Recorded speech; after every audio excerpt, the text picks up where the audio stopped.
Ladies and gentlemen, hey, hi, how you doing? Welcome back to the channel. Thank you so much for stopping by. When it comes to building your loadouts correctly here in Warzone 2, there's a lot more you got to pay attention to this time around, just because the new gunsmith, I wanted to say new and improved, but I guess improved is more subjective here. The new gunsmith does offer a lot of ways where you can make some pretty serious mistakes in your loadouts, and today I wanted to highlight a handful of those pretty crucial mistakes so that you guys can avoid them when you are building your classes in the future. So the first thing I want to talk about here is one that I am constantly seeing questions and comments about, and that is the blueprints, more specifically the pro-tuned blueprints. Basically, this is a new gimmick here in MW2 and Warzone 2, where not only do we have our blueprints that we can earn via the battle pass or that we can buy via the store, some of these blueprints come as pro tunes, which basically gives you a blueprint with a certain series of attachments, and even if you don't have that weapon max leveled, it actually already has some tuning built into the various attachments. However, there's several things here that you want to take note of when it comes to wanting to use these blueprints in the first place. First off, as we've talked about for several years now, basically from MW 2019 to now, is that most blueprint builds by default are not really all that great. I mean, sure, some of these blueprints look really awesome. They got some cool designs, they got some cool camos on them, but the attachment setup that they come with usually is not the meta build. In a lot of cases, the attachment setup it comes with is not even close to the meta build. So that's the first thing you want to look out for when it comes to using these pro-tuned blueprints. A lot of the basic attachment setups are not worth using. You much rather would want to go off of, a guide of the best muzzle, the best barrel, the best optic, the best ammo upgrade, so on and so forth. And of course, for a lot of the weapons already, we've gone through and broken down various best loadouts and best setups to be using. So, use those as sort of a guiding point as to whether or not a blueprint is actually being built in a correct way, first and foremost with the attachments that it comes with. Now, unfortunately, if you want to go through and change those attachments, that is going to partially ruin the look of the blueprint. It is still wildly obnoxious and very annoying that changing attachments on a blueprint changes the look of the camo or the look of the blueprint in general. I don't feel like that should be a thing, but of course now they have the weapon vaults, which are more expensive, and I'm sure we'll start to see those added to the store eventually, which sort of counteracts that. But yeah, just in general, you want to look out for the attachment setups on blueprints first and foremost, because those are oftentimes not meta and not really even all that competitive.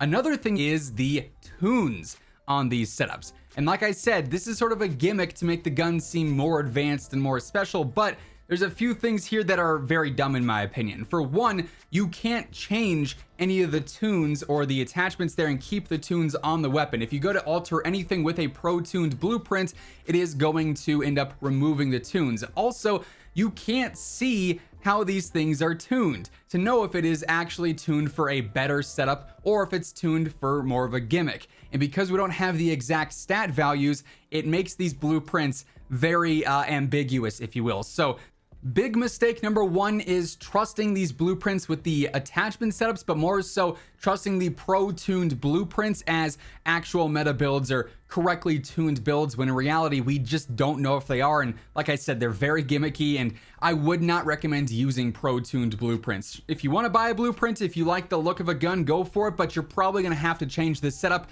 and delete those tunes off the weapon to really have it be a true meta build or a competitive build. That said, if you just want to use it as is because you like the look, go for it, but I wouldn't expect the most optimal results there. Moving on, the next mistake you're making probably comes in the form of the wrong suppressor.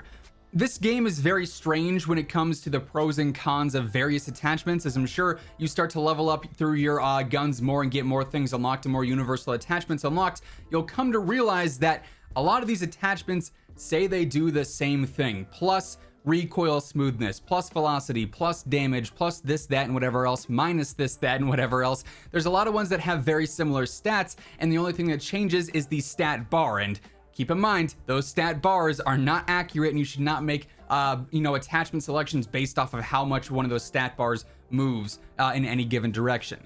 But when it comes to suppressors, oftentimes the one you want to focus on using the most is the one that ultimately just has the least cons. There's a few of these, like the Echoless 80, like the nil sound, that have very minimal cons. They're going to increase your velocity, they're going to increase your range, they're going to keep you off the compass just like every other suppressor would, but they're not going to hurt your damage range. They're not going to hurt your ADS times in as severe of way as some of these other suppressors do. So these ones that have, you know, a very lengthy list of cons might be offering decent velocity increases, decent range increases, but also they might be hurting your range in significant ways. They're going to drastically hurt your ADS. And when it comes to tuning them, you can try and, you know, fix some of that and correct some of that, but the values based off of tuning changes are not going to completely negate the cons there. So I would avoid any suppressors that are oftentimes bringing with them a lot of cons.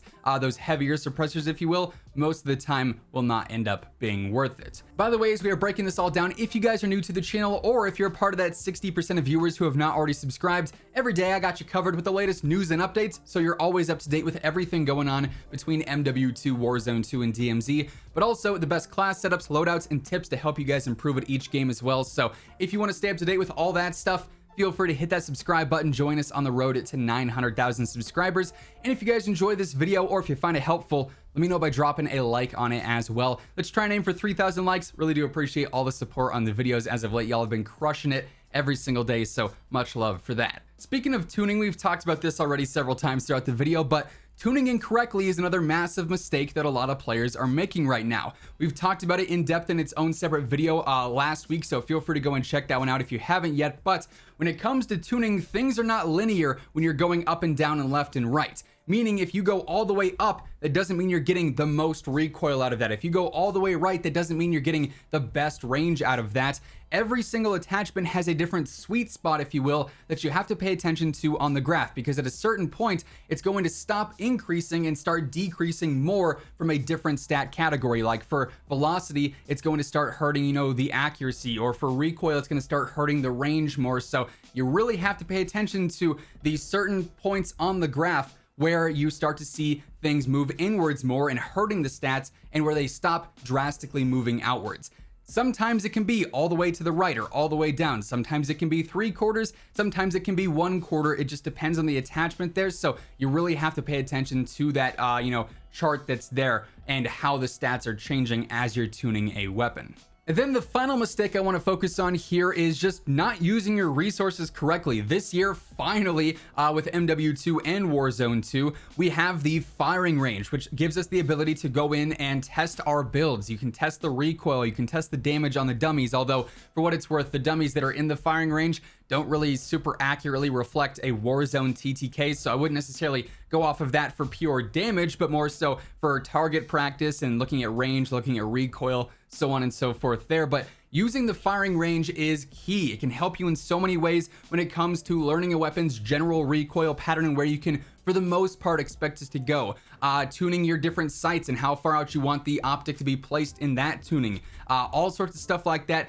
Not using the firing range right now and skipping over that and just, you know, I'll go in game and test it and see how it feels. You're missing out on a ton of valuable information by not using the firing range. So absolutely use these tools because they are super helpful, even if the firing range is a bit lackluster compared to what I think a lot of us hoped it would be with actual damage values on the dummies and obviously the ability to set up Warzone health and stuff. It is still a very useful place for correctly building out your weapon and figuring out what feels the best for you, what looks the best for you in terms of optics and all that stuff going on there. All that being said though, those are a handful of the larger mistakes that I see a lot of players making. Hopefully this video helped you guys out a little bit, highlighted maybe some of the mistakes that you are making when you're building your loadout so you can avoid those in the future and in turn build some much more efficient and more meta-like weapons. That is going to wrap things up though. If you guys enjoyed the video or if it did help you out, let me know by dropping a like on it. And if you're new here, feel free to hit that subscribe button, turn on those post notifications so you can always stay up to date with absolutely everything going on in MW2,